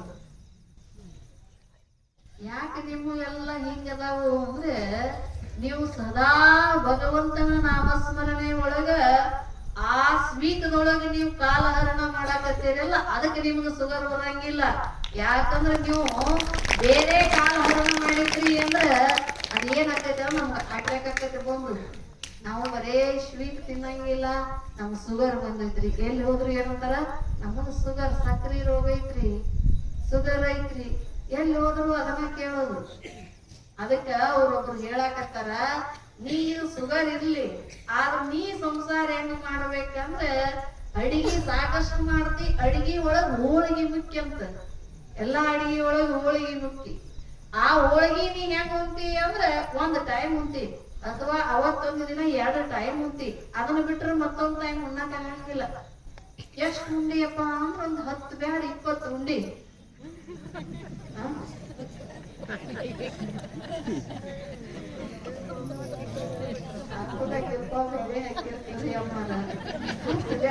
ಹೋಳಿಗೆ ಉಣ್ಣವ್ರು ಯಾರು ಇಲ್ರಿ ಅಂತೀರಿ? ಅರ್ಧ ಎಷ್ಟ್ರಿ? ಲಾಸ್ಟ್ ಇದನ್ನ ಬಿಟ್ರೆ ಮುಂದೆ ಹೋಗಂಗೇ ಇಲ್ಲ. ಅವ್ರು ಹೋದ್ರಿ 10 20 ಇವ್ರು ಕೂತಾರಲ್ಲ, ಇಲ್ಲೆಲ್ಲ ಉಂಡಾರ. ಇವ್ರು ಕೂತಾರೆಲ್ಲ ಉಂಡಾರ. ಶರ್ತಿಗೆ ಹಚ್ಚಿ ಹುಟ್ಟಿದ್ರು. ಮಾಡು ಹೆಣ್ಮಕ್ಳು ಐ ಅಂತಿದ್ರ ಅವಾಗೆಲ್ಲ. ಈಗ ವಾಯಿ ಅನ್ನಂಗಿಲ್ಲ, ಇವ್ರು ಉಂಡಾರ ವಾಯಿ ಅಂತ. ಹಿಂಗದವೆಲ್ಲ ಉಲ್ಟಾ, ಎಲ್ಲ ಉಲ್ಟಾ. ಅದಕ್ಕೆ ನೀನ್ ಸಂಸಾರ ಹೆಂಗ್ ಮಾಡು ಅಂದ್ರೆ ಅಡಿಗೆಗಳು ಹೋಳಿಗೆ ಉಂಡಂತೆ. ಹೆಂಗ್ ಮಾಡು? ಅಡಿಗ್ಯಾಗ ಹೋಳಿಗೆ ಉಂಡಂಗ ಸಂಸಾರದೊಳಗೆ ಇರು. ಅಡಿಗ್ಯಾಗ ಹೋಳಿಗೆ ಉಂಡಂಗ ಇರು. ಸುಮ್ಮನೆ ದಿನ ರೊಟ್ಟಿ ಪಲ್ಯ ತಿನ್ನಂಗ ಗಬಾ ಗಬಾ ತಿಂತಿ ಅಂದ್ರ ಕೆಡ್ತೈತಿ. ಏನು ಪ್ರಕೃತಿ ಕೆಡ್ತೈತಿ. ಶುಗರ್ ಏನು ಬರಂಗಿಲ್ಲ, ಒಮ್ಮೆ ಹೋಳಿಗೆ ತಿಂದ್ರ ಆ ಪ್ರಕೃತಿ ಕೆಡ್ತೈತಿ. ನೀ ಹೆಂಗದೆ ಅಂದ್ರ ಹೋಳಿಗೆ ಉಂಡಂಗ ಸಂಸಾರ ಮಾಡು. ದಿನ ರೊಟ್ಟಿ ಪಲ್ಯ ತಿಂತಿಯಲ್ಲ, ಹಂಗ ತಿಂದಿ ಅಂದ್ರ ಅದ ಸಂಸಾರ ಅನಿಸ್ಕೊಳಂಗಿಲ್ಲ. ನೀ ಅಧ್ಯಾತ್ಮದೊಳಗ್ ಬರ್ಬೇಕಾಗಿತ್ತು ಅಂದ್ರ ಹೋಳಿಗೆ ಉಂಡಂಗ ಸಂಸಾರ ಮಾಡ. ಇನ್ನೊಂದ್ ಹೇಳಿದ್ರು ಅವರು, ನಿನ್ ಸಂಸಾರ ಹೆಂಗಿರ್ಬೇಕು ಅಂದ್ರೆ ನಿನ್ನ ಬದುಕ ಹುಡುಗಿಯರು ಮನೆ ಕಟ್ಟಾಡಿದಂತೆ. ಹೆಂಗ ಮನೆ ಕಟ್ಟಬೇಕು, ಹೆಂಗ ಆಡಬೇಕು ಅಂದ್ರೆ ಇವ್ ಮಕ್ಳು ಆಡ ನೋಡಿಲಿ, ಇಲ್ಲೇ ಆಡಾಕತ್ತಾರ ನೋಡಿ. ನಾ ಏನ್ ಹೇಳಾಕತ್ತೀನಿ ಅನ್ನೋ ಕಲ್ಪನಾ ಲೋಕದೊಳಗೆ ಇಲ್ಲ ಅವ್ರಿಗೆ. ಆಟದೊಳಗೆ ತೊಡಗ್ಯಾರ ಅವರು. ಈಗ ಅದ್ರೊಳಗ ಪೂರ್ಣ ಮುಳುಗಿ ಬಿಟ್ಟಾರ. ಅದ್ರೊಳಗ ಉಳ್ಕೊಂಡಾರ. ಅವ್ರು ಎಷ್ಟೊತ್ತನ ಆಡ್ತಾರ ಗೊತ್ತ ನಿಮಗೀಗ? ಅವ್ರು ಎಷ್ಟೊತ್ತನ ಆಡ್ತಾರ. ಹಿಂಗ 2 3 4 ಮಕ್ಕಳು ಮನಿ ಕಟ್ಟಿ ಆಡಾಕತ್ತಿದ್ದು. ಒಬ್ರು ಬಾಳ ತಲಿ ನಡುವಂತ ಬಿಳಿ ತಲಿ ಎಲ್ಲ ಬಿಳಿ ಕೂದ್ಲಾಗಿದ್ದು. ಆ ಮನುಷ್ಯ ಕಟ್ಟಿ ಮ್ಯಾಗ ಕುಂತಿದ್ರು. ಯಪ್ಪ ತಪ್ಪು ತಿಳಿಬೇಡ್ರಿ, ನಿಮಗಲ್ಲ, ಸುಮ್ ಕಟ್ಟಿ ಮೇಲೆ ಹೇಳಾಕತ್ತೀನಿ ಅಷ್ಟ. ಅದು ಕೂತಿದ್ರು. ಕೂತಾಗ ಅಜ್ಜ ನೋಡ್ತಾ ಇದ್ದ ಮಕ್ಕಳು ಆಡ್ತಾ ಇದ್ದು. ಅವ್ರು ಏನ್ ಮಾಡಿದ್ರು ಅಂದ್ರೆ, ಕಾಯಿ ಚಿಕ್ಕ ಇರ್ತಾವ, ತೆಂಗಿನಕಾಯಿ ಹಿಂದಿನ ಪಟ್ಟಿ, ಆ ಪಟ್ಟಿ ತಗೊಂಡಿದ್ರು. ಗಿಡದ ಎಲೆ ಎಲ್ಲ ಹರ್ಕೊಂಡ್ರು. ಒಂದು 3 ಒಲೆಗುಂದ ಮಾಡಿದ್ರು. ಈಗಂಕರ ಅವ್ರಿಗೆ ಗ್ಯಾಸ್ ಬಂದಾವ, ಆಡೋರಿಗೆ ಮಿಕ್ಸರ್ ಬಂದೈತಿ, ಕುಕ್ಕರ್ ಬಂದೈತಿ, ಎಲ್ಲಾ ಬಂದಾವ, ಆಡೋಕ್ಕೂ ಇಲ್ಲ. ಆದ್ರೆ ಹಿಂದಿನ ಹೇಳಾಕತ್ತಾನ. ಈಗಿಂದ ಅಷ್ಟೊಂದು ಮಕ್ಕಳು ಹೊರಗೆ ಬಂದು ಆಡಲ್ಲ ಈಗೆಲ್ಲ. ಅವಾಗಿಂದೆಲ್ಲ ನೋಡಿದ್ರೆ ಈಗ ಬಾಳ ಹೊರಗೆ ಬರಂಗಿಲ್ಲ. ನಾವು ಕೂತ್ಕೋ ಹೋಮ್ವರ್ಕ್ ಮಾಡ, ಕಿಟಿ ಕಿಟಿ ಕಿಟಿ. ಅವ್ ಸಾಲ್ಯಾಗ ಅವ ಅಲ್ಲಿ ಕಿಟಿ ಕಿಟಿ, ಮನ್ಯಾಗ ಬಂದ ನೀವ್ ಇಲ್ಲಿ ಕಿಟಿ ಕಿಟಿ. ಅವ್ ತಲಿ ಚಿಟ್ಟಿ ಹಿಡದ ಒಮ್ಮೆ ಏನ್ ಮಾಡ್ತಾವು ಅಂದ್ರೆ, ನಾನು ಸಾಲಿಗೆ ಹೋಗಕ್ ಆಗಂಗಿಲ್ಲ ಅಂದ್ರೆ ಆಗಂಗಿಲ್ಲ ಅಂತ. ಒಂದ್ ಹುಡುಗ ಹಿಂಗ ಕೇಳ್ತಂತ, ಎಷ್ಟು ದಿನ ಸಾಲಿಗೆ ಹೋಗುದು ಮಮ್ಮಿ ಹಂಗಂತ. ಹೋಗ್ಬೇಕಪ್ಪ, ದೊಡ್ಡ ಆಗುತ್ತ. ನಾವು ದಿನ ಬಂದ್ ಕೇಳಾವ, ಎಷ್ಟು ದಿನ ಸಾಲಿಗೆ ಹೋಗುದು, ಎಷ್ಟು ದಿನ ಸಾಲಿಗೆ ಹೋಗುದು. ದಿನ ಕೇಳಾವ ದಿನ ಇಷ್ಟ ಅಟ್ಟಿ ಕೇಳ್ತೈತಿ ಹುಡುಗ. ಸಾಕಾಗಿತ್ತು ನನಗೆ, ಏನಾರ ಹೇಳ್ಬೇಕು ಅಂತ ವಿಚಾರ ಮಾಡಿದ್ಲು. ಮತ್ತೊಂದಿನ ಬಂದು ಕೇಳಿದ, ಎಷ್ಟು ದಿನಾರ ಹೋಗುದು, ವಾಯಿನ ಪಚ್ಚಿಲ್ಲ ಹೊತ್ಕೊಂಡ್ ಅಂತ ಕೇಳಿದಾಗ, ಮದುವೆ ಆಗುತ್ತ ನಾವು ಹೋಗುದಪ್ಪ ಹಂಗೇನವ ಅಂದ. ಮದುವೆ ಆಗುತ್ತ ನಾವು ಹೋಗುದ? ಹಂಗಾದ್ರೆ ನಾಳೆ ಕನ್ಯಾ ನೋಡೋಣ.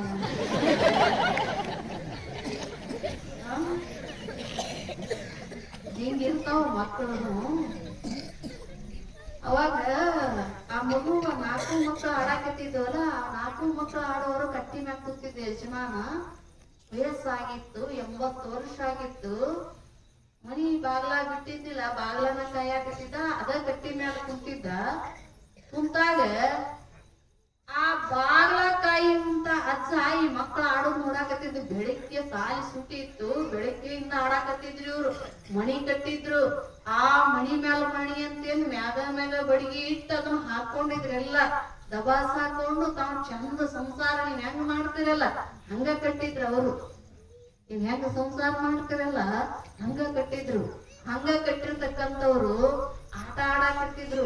ಯಾರ ಅಪ್ಪ ಆಗಿದ್ದ, ಯಾರ ಕಾಕ ಆಗಿದ್ದ, ಯಾರ ಅವ್ವ ಆಗಿದ್ರು, ಯಾರ ಚಿಗವ್ವ ನೋಡ್ಬೇಕ್ರಿ ಮಕ್ಕಳ ಆಟ. ನೀವು ಮನೆಯಾಗಿ ಹೆಂಗ್ ಇರ್ತಿರಲ್ಲ ಆ ವೃತ್ತಿ ಅಲ್ಲಿ ಹೊಳೆಯಿರ್ತೈತಿ ಅವ್ರಿಗೆ.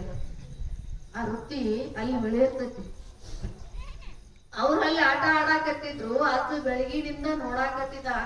ನೋಡ್ದ ನಿಮಿಷನ ನೋಡ್ದ. ಸಾಯಂಕಾಲ ಹೊತ್ತ ತಾಯಿ ಮಕ್ಕಳ ಮನೆಗೆ ಬರ್ಲಿಲ್ಲಲ್ಲ. ಮಕ್ಕಳ ಮನೆಗೆ ಬರಲಾಗ ನಾ ತಾಯಿ ಏನ್ ಮಾಡಿದ್ದು, ಇವ್ ಹೊಟ್ಟಿ ಹಸುವಿಂದ ಗೊತ್ತಿಲ್ಲ, ನೀರ್ ಕುಡಿದು ಗೊತ್ತಿಲ್ಲ, ಎಲ್ಲಾ ಬಿಟ್ಟು ಬಂದು ಆಡಾಕತ್ತಾವ. ಸಾಯಿ ಸುಟ್ಟಿ ಕೊಟ್ಟರು ಸಾಕ ಆಡ್ತಾವ ಅಂತ ತಿಳ್ಕೊಂಡ ಆ ತಾಯಿ ಕೈಯಾಗ ಒಂದು ಜಬರ್ ಹಿಡ್ಕೊಂಡು, ಏನೋ ನಿಮ್ ಒಂದು ಬೆಳಗ್ಗೆ ಬಂದಿರಿ, ಹೊಟ್ಟಿ ಊಟ ಇಲ್ಲ, ಕುಡಿಯಾಕ ನೀರಿಂದ ಖಬರ್ ಇಲ್ಲ, ನಿಮಗ್ ಬಂದಿರ ಜಬರ್ ತಗೊಳ್ಳೋಣ. ಹುಡುಗರು ಏನ್ ಮಾಡಿದ್ವು ಅಂದ್ರೆ ಸುಮ್ಮನೆ ಹೋಗ್ಲಿಲ್ಲ. ತಾಯಿ ಬಂದಾಳಂತ ಬಿಟ್ಟು ಎಲ್ಲಾ ಬಿಟ್ಟು ಸುಮ್ಮನೆ ಹೋಗ್ಲಿಲ್ಲ. ಹೋಗು ಮುಂದೆ ಏನ್ ಕಟ್ಟಿದ್ರಲ್ಲ ಕಟ್ಟಿದ್ದನ್ನು ಒದ್ದು ಕೆಡಿ ಹೋದ್ರ. ಕಟ್ಟಿದ್ರಲ್ಲ ಅಷ್ಟೊತ್ತನ ಕಟ್ಟಿದ್ದನ್ನು ಒದ್ದು ಕೆಡಿದ್ರು. ಯಾವಾಗ ಒದ್ದು ಕೆಡಿದ್ರಲ್ಲ, ಕೆಡಿದ ಮೇಲೆ ಹಚ್ಚ ಕೂತಿದ್ದ. ತಡಿ ಬಡಿಬೇಡ ಅವನು. ಯಾಕಪ್ಪ ಬುದ್ಧಿಲ್ಲ ನಿನಗ? ನಿನಗೂ ಏನು ಕೆಲಸ ಇಲ್ಲ? ಅವ್ ಒಂದು ಬೆಳಗ್ಗೆಯಿಂದ ಬಂದವ. ಇಲ್ಲವ ಆಗ ಬಂದಿಲ್ಲ ನನಗೆ ಬುದ್ಧಿ, ಈಗ ಬಂದಿಲ್ಲ. ಆಗ ಬಂದಿಲ್ಲ ನನಗೆ, ಈಗ ಬಂದೈತಿ. ಅವ್ರಂಗ ಬದುಕ ಮಾಡಾಕ ಬಂದಿಲ್ಲ ನನಗ, ಅವ್ರಂಗ ಪ್ರಪಂಚ ಮಾಡಾಕ ಬಂದಿಲ್ಲ ನನಗ. ಅವರು ಒಂದ ದಿನದಾಗ ನನಗೆ ಪಾಠ ಕಲಿಸಿದ್ರು. ಒಂದ ದಿನದಾಗ 1-2 ತಾಸಿನೊಳಗ ನನಗೆ ಪಾಠ ಕಲಿಸಿದ್ರ. ಇದು ಯಾವುದು ಶಾಶ್ವತವಲ್ಲಪ್ಪ. ಈ ಶಾಶ್ವತವಾಗತಕ್ಕಂತ ಜಗತ್ತನ್ನ ನೀನ್ ನಂಬಿಕೊಂಡು ಕುಂತಿ, ನಂದಂತ ಇದಕ್ಕ ಏನು ಕೊಟ್ಟಿ ಜೋತ್ ಬಿದ್ದರಿ. ಇದು ಯಾವುದು ಶಾಶ್ವತವಾದದ್ದಲ್ಲ, ಇದನ್ನ ನನಗೆ ನಂಬಬೇಡ ಅನ್ನೋದನ್ನು ನನಗ್ ಪಾಠ ಕಲಿಸಿದ್ರು ಅವರು. ನಾನು ಮಾಡಿ ಮನಿ ಕಟ್ಟೀನಿ, ಹೌದಲ್ಲ? ಮಾಡಿ ಮನಿ ಕಟ್ಟೀನಿ. ಪಕ್ಕದ ಹೊಲ ನಂದ ಅಂತಿಂದ ಅದು ಕೆದರಿ ತಗೊಂಡಿನಿ. ಸೀಮೆಯಾಗಿಂದೆಲ್ಲ ಹೇಳ್ತಾವ ನಾವು ಅಜ್ಜ. ಒಂದು ಸೀಮೆಯಾಗಿನ ಕಲ್ಲು ಬಿಟ್ಟಿಲ್ಲ, ಅದನ್ನ ತಂದು ನಾನು ಒಟ್ಟಿಗೆ ಹಾಕೊಂಡಿನಿ. ಬ್ಯಾರೇದೊಂದು ಸದೇ ದಾರ್ಯಾಗ ಹೋಗುವಂತದೊಂದು ಕುಂಡಕಲ್ಲು ಬಿಟ್ಟಿಲ್ಲ ನಾನು. ಎದಕ್ಕ? ಖಾರ ಹೆಂಗಾರ ಬರ್ತೈತಿ ಕಡಿಕ, ಹೌದಲ್ಲ? ಚಟ್ನಿ ಮಾಡ್ಕೋಕರ ಬರ್ತೈತಲ್ಲ, ಅದನ್ನು ಬಿಟ್ಟಿಲ್ಲ. ಇಂಥದೆಲ್ಲ ನಾನು ಬದುಕನ್ನ ಮಾಡೀನಿ. ಆದ್ರೂ ನನಗೆ 2 ತಾಸಿನೊಳಗೆ ಇವ್ರು ಏನ್ ಕಲಿಸ್ಯಾರ ನನ್ನ ಪಾಠ, ಇದು ಯಾವುದು ಶಾಶ್ವತವಲ್ಲ. ಹುಟ್ಟಿದ್ದೊಂದಿನ ಸಾಯ್ತೈತಿ, ಸತ್ತದ್ದೊಂದಿನ ಹುಟ್ಟತೈತಿ, ಕಟ್ಟಿದ್ದೊಂದಿನ ಬೀಳ್ತೈತಿ ಅನ್ನೋದನ್ನು ನನಗ್ ಕಲಿಸ್ಕೊಟ್ಟಾರ. ಏನ್ ಹೇಳಾಕತಿ ಅಪ್ಪ ತಗದಿಲ್ದ ಯಾವ್ದಾರ ಮಾತಾಡ್ತೀನಿ. ನಂಗೆ ಮಾತಾಡೋರು ಸಿಕ್ಕರ್ ಸಾಕ. ಈ ಮುದುಕರಿಗೆ ಯಾವಾಗ ಸಿಕ್ಕರ್ ಸಾಕಾಗಿರ್ತೈತಿ. ಟೈಮ್ ಪಾಸ್ ಆಗ್ಬೇಕಲ್ಲ ಅವ್ರಿಗೆ. ಟೈಮ್ ಪಾಸ್ ಆಗಂಗಿಲ್ಲ. ಯಾರ ಬಂದ್ ಪಕ್ಕದ ಕೂತ್ರ ಬಾಳ ಪ್ರೀತಿ ಅವ್ರಿಗೆ. ಬಿಡದ ಮಾತು ಹೇಳ್ತಾರ ಅವ್ರು, ಬಿಡದ ಮಾತು ಹೇಳ್ತಾರ. ಯಾಕಂದ್ರ ಬಿಟ್ನೆ ಅಂದ್ರ ಒಂದು ಮಾತು ಬಿಟ್ನೆ ಅಂದ್ರೆ ನಾನು ಬಿಟ್ಟು ಹೋಗ್ತಾರ ಅವ್ರು. ಅಂದ್ರೆ ಟೈಮ್ ಪಾಸ್ ಆಗಂಗಿಲ್ಲ. ಹಿಂಗಾಗಿ ಆ ಹೆಣ್ಮಗಳು ಏನ್ ಹಚ್ಚಿಯಪ್ಪ ನೀ ಅಂತ ಅಂದಾಗ್ರಿ, ಇಲ್ಲವಾ ಜೀವನ ಪೂರ್ತಿ ನಾವು ಬದುಕು ಮಾಡೀನಿ ನಂದು ಅಂತ ಇಷ್ಟು ತಲಿ ನಡಗಾಕತ್ತೈತಿ. 80 ವರ್ಷ ಆದ್ರೂ ಕೂಡ ನನಗಿನ್ನ ಸಂಸಾರದ ಮೇಗಿನ ಯಾವ ಹೋಗಿಲ್ಲ. ಆದ್ರ ಮಕ್ಳು ಇವತ್ತ ಕಟ್ಟ್ಯಾವು. ಕಟ್ಟಿದ್ದನ್ನ ಹೋಗು ಮುಂದೆ ನೀ ಬಂದಿ ಅಂತ ಹಂಗ ಇಟ್ಟು ಹೋಗ್ಲಿಲ್ಲ ಅವರು, ಅದನ್ನ ಕೆಡಿಸಿ ಹೋದ್ರು. ಹೋಗು ಮುಂದೆ ನಾವೆಲ್ಲ ಏನ್ ಮಾಡ್ಬೇಕು ಅಂದ್ರೆ ಕಟ್ಟಿದ್ದನ್ನು ಕೆಡಿ ಹೋಗ್ಬೇಕಂತ. ಕೇಳ್ತೀರಿ?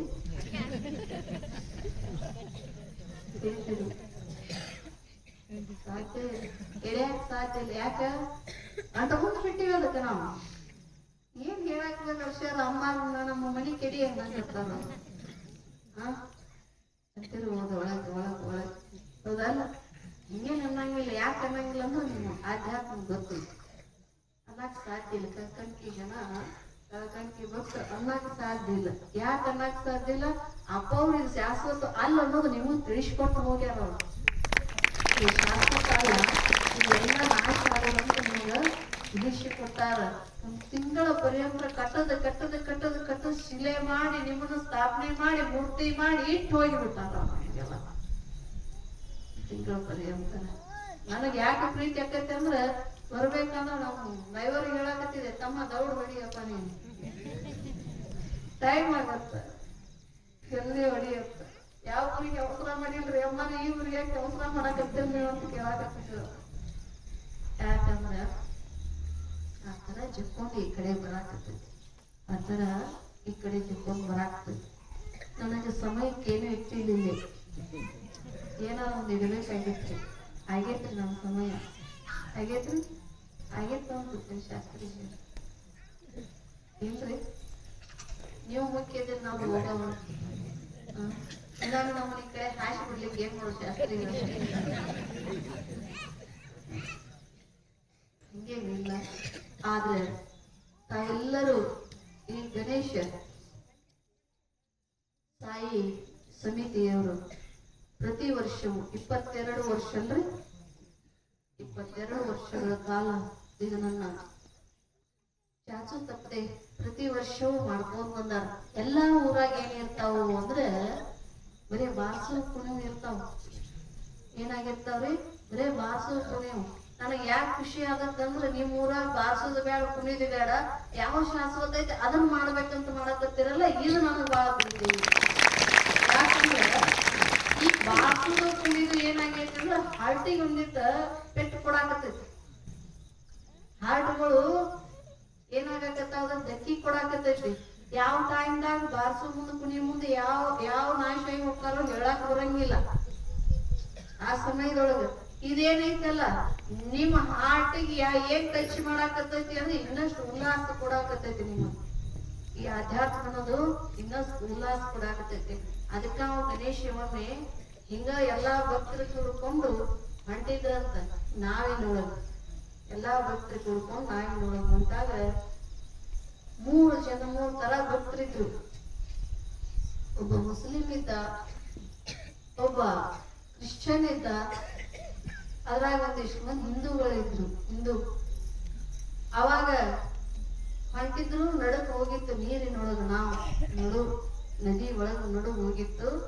ಹೋಗುವಾಗ ಹಿಂಗ ಈ ಗಾಳಿ ಬಿಡ್ತಲ್ಲ, ಹಿಂಗ ಬಿಡ್ತಿ ಗಾಳಿ, ಹಿಂಗ ಆಗಿ ಬಿಡ್ತದ. ನಾವು ಯಾವಾಗ ತೇಲುದು ಹಿಂಗ ಹೋಗುದು ಹಿಂಗ ವಿಳ್ಯಾಡಕ್ತಿಲ್ಲ, ಭಯ ಹೊಡ್ಕೊಂತ ಅಷ್ಟ್ರಿಗೆ ಭಯ ಹೊಡ್ಕೊಂಡಾಗ ಮುಸ್ಲಿಂ ಅಂತ ಅಲ್ಲಾ ಅಂದ್ಬಿಟ್ಟವ. ಅಲ್ಲಾ ಬಂದ್ಬಿಟ್ಟವ. ಅವಾಗ ಯಾವಾಗ ಅವ ಅಲ್ಲ ಅಂದಲ್ಲ, ಅವಾಗ ಅಲ್ಲಾ ಬಂದ. ಇವ ಕ್ರಿಶ್ಚಿಯನ್ನ ಯಾವ ಯೇಸು ಕ್ರೈಸ್ತನನ್ನ ನೆನ್ಸಿದ, ಕೊಳ್ಳಾಗ ಹಾಕಿರ್ತಕ್ಕಂಥ ತನ್ನ ಶಿಲುಬೆಯನ್ನು ಇಟ್ಕೊಂಡು ಅವನ ನೆನೆಸ್ಕೊಂಡು ಅವನು ಬಂದ. ಇವ ಇನ್ನು ಯಾರನ್ನು ನೆನೆಸ್ಬೇಕು ಅಂತ ವಿಚಾರ ಮಾಡಿದ. ಯಾರು? ಹಿಂದೂ ವಿಚಾರ ಮಾಡಿದ. ಯಾರನ್ನು ನೆನ್ಸಿದ್ರು ಕೆಲವಿಲ್ಲ, ಗಣೇಶನನ್ನ ನೆನ್ಸಿದ್ರ ತಂದ. ಎಲ್ಲಿದೆಯಪ್ಪ ಇಂದಾಗಿದ್ರು ಬಂದ ಕಾಯಂ ನೀನ ಕಷ್ಟ ಸಂಕಷ್ಟ ನಾಶಕನಾಗಿರ್ತಕ್ಕಂಥವನೇನು ಬಾರಪ್ಪ ಅಂತ ನೆನೆಸಿದ. ಬಂದೆವು. ಸಡ್ಡದ ಮ್ಯಾಗ ಕೈ ಇಟ್ಕೊಂಡ್ ನಿಂತ, ಯಪ್ಪ ನನ್ ಕಾಪಾಡಪ್ಪ ಬಂದು ಸುಮ್ನಿತ್ತಲ್ಲ ಅಂದ. ಅವಂದ ಅಲ್ಲಪ್ಪ ನಾ ಹೆಂಗ್ ಸುಮ್ನಿದ್ರಾಗ ಬರ್ತೈತಿ, ಈಗ ನಂದೈತಿ, ಇಷ್ಟ ದಿನ ನಿಮ್ದಿತ್ತು, 5 ದಿನ ನೀವೇನ್ ಮಾಡ್ತೀರಿ, ನೀವು ಕುಣಿತೀರಿ ಜಿಗಿತೀರಿ, ಈಗ ನಂದೈತಿ, ನಾ ಮಾಡ್ತೀನಿ. ನಾವಿನಾಗ ಏನ್ ಮಾಡಕತ್ತಿದ, ಹೋಗಿ ಬರೋತ್ನಕ್ಕೆ ಆಡಕತ್ತಿದ, ಹೆಂಗ್ ಜಿಗಿತಾರಲ್ಲ ಹಂಗ ನೀವು ಕುಣಿಯಾಕತ್ತಿದ. ಅವ್ನ್ ಯಾಕಪ್ಪ ಅಂತ ಕೇಳಿದ. ಯಾಕಂತ ಕೇಳೋದೇನೈತಿ, ನನ್ನ ಸುಮ್ಮು ನಿಂದರ್ಶ ನೀವು ಕುಣಿತೀರ, ಈಗ ನಿಮ್ಮ ಸುಮ್ಮು ನಿಂದರ್ಶ ನಾನು ಕುಣಿತೀನಿ.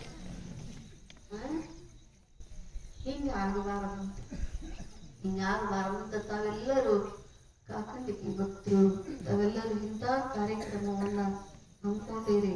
ಬಹಳ ಪ್ರೀತಿ, ಬಹಳ ನಿಮ್ಮನ್ನ ನೋಡಿದ್ರೆ ಕೈ ಎತ್ತಿ ಮುಗಿಬೇಕನ್ನುವಂತ ಭಾವ ಬರ್ತೈತಿ. ಯಾಕಂದ್ರೆ ಇಂಥವು ಕಾರ್ಯಕ್ರಮ ನಡೆದು ಬಹಳ ಜನ ಇರ್ತಾವ. ಆದ್ರೆ ಅಂಥದ್ರಲ್ಲಿ ಯಾವುದು ತಂಟೆ ತಕರಾರುಗಳಿದೆ, ಎಲ್ಲಿ ಶಬ್ದಗಳಿದೆ, ನಿಶಬ್ದವಾಗಿರ್ತಕ್ಕಂಥ ವಾತಾವರಣವನ್ನು ಸೃಷ್ಟಿ ಮಾಡ್ಕೊಂಡು ಇಂಥ ಅಧ್ಯಾತ್ಮವನ್ನ ಮುನ್ನಡೆಸಿಕೊಂಡು ಹೋಗ್ತಕ್ಕಂಥ ಎಲ್ಲ ತಾಯಿ ಸಮಿತಿಯವರಿಗೂ ಹಾಗೂ ಊರಿನ ಎಲ್ಲ ಬಳಗದವರಿಗೂ ಯಾವ ಶಿವಯೋಗೇಶ್ವರ ಸ್ವಾಮಿಗಳಲ್ಲಿಯೂ ಅನಂತನಂತ ಶರಣಾರ್ಥಿಯನ್ನು ಹೇಳ್ತಾ ನನ್ನ ವಾಣಿಗೆ ವಿರಾಮ.